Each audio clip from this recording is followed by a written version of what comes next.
हाय नमस्कार. आजची आपली रेसिपी आहे राजमा. चला तर तुम्हाला दाखवायला सुरुवात करते मी पहिले. पण व्हिडिओवर चॅनलवर नवीन असाल व्हिडिओला लाईक करा आणि शेअर करा आणि सबस्क्राईब करा. ह्या शेंगा होत्या राजम्याच्या. माझा मुलगा पुण्याला गेला होता, कोणती सिटी पडली मधामध्ये मालूम नाही मला. तिथे होता एक म्हातारा माणूस ह्या शेंगा विकत. त्याने त्याच्यापासून ह्या शेंगा विकत आणलेल्या आहे. तर शेंगा आणल्या तर त्या शेंगालाच त्या दाण्याला मोड आलेली होती पहिले.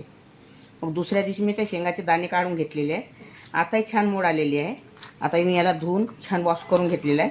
आता पहिले मी याला वाफवून घेणार आहे. मी याची तुम्हाला भाजी दाखवणार आहे. आता हा राजमा वाफवून घेतलेला आहे मी. छान मऊ झालेला आहे बघा, शिजलेला आहे छान. आता इथे मी तेल टाकलेलं आहे, इथे 2 चम्मच. आता इथे 2 चम्मच मी तेल टाकलेलं आहे. आता यामध्ये तेल गरम झालेलं आहे. 2 तेजपान टाकलेले आहे आणि अद्रक लसूणचा पेस्ट. अद्रक लसूणचा पेस्ट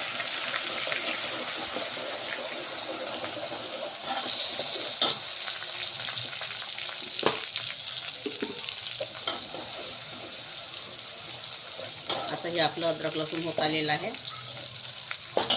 आणि इथे मी 2 कांदे घेतलेले होते आणि 2 टमाटर, 3 चम्मच पोहे खायच्या चमच्याने धने घेतलेले आहे. 3 ते 4 हिरव्या मिरच्या घेतलेल्या आहे. त्याचा मी पेस्ट केलेला आहे. कच्चाच भाजून नाही घेतलेला आहे. हा पेस्ट यामध्ये टाकायचा.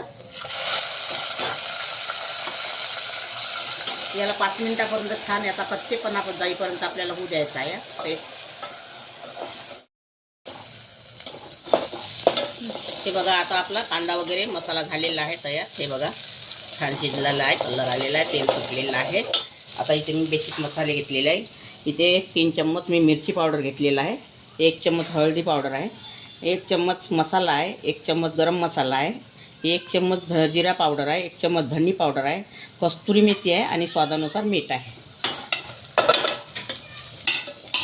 हे सगळं यामध्ये टाकलेलं आहे. आता याला थोडं 2 मिनटं शिजू द्यायचं. याला पण तेल सुटेपर्यंत शिजू द्यायचं आहे छान. आणि थोडा सांबार टाकते यामध्ये. फ्लेवर छान येते यामध्ये. भाजी कोणत्याही भाजीमध्ये सांबार शिजल्याने फ्लेवर छान येते. ही एक टिप तुम्ही लक्षात ठेवा. भाजी शिजवताना सांबार टाकायचा आणि नंतर भाजी तयार झाल्यावर वरून सांबार टाकायचा. हे टिप तुम्ही लक्षात ठेवा. खूप छान स्वाद येते सांबाराचा. थोडं यामध्ये मी किंचित पाणी टाकते मसाला शिजण्यापुरतं.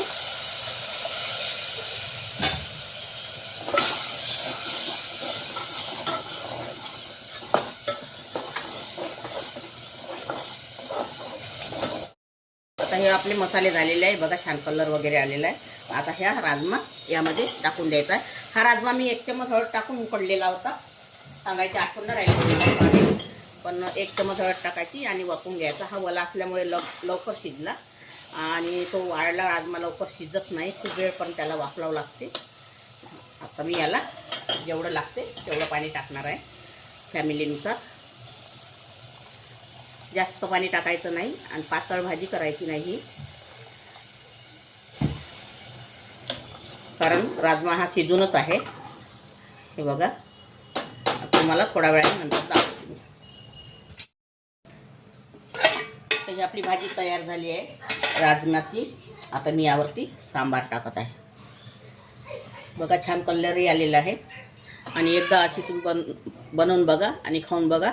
खूप सुंदर लागते खायला.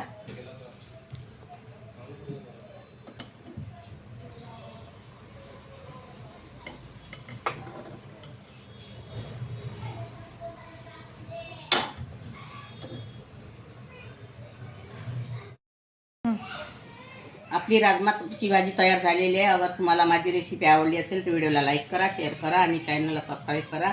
आणि इंस्टाग्रामवरती जाऊन फॉलो करा, फेसबुकवरती जाऊन फॉलो करा. आणि व्हिडिओ बघितल्याबद्दल धन्यवाद.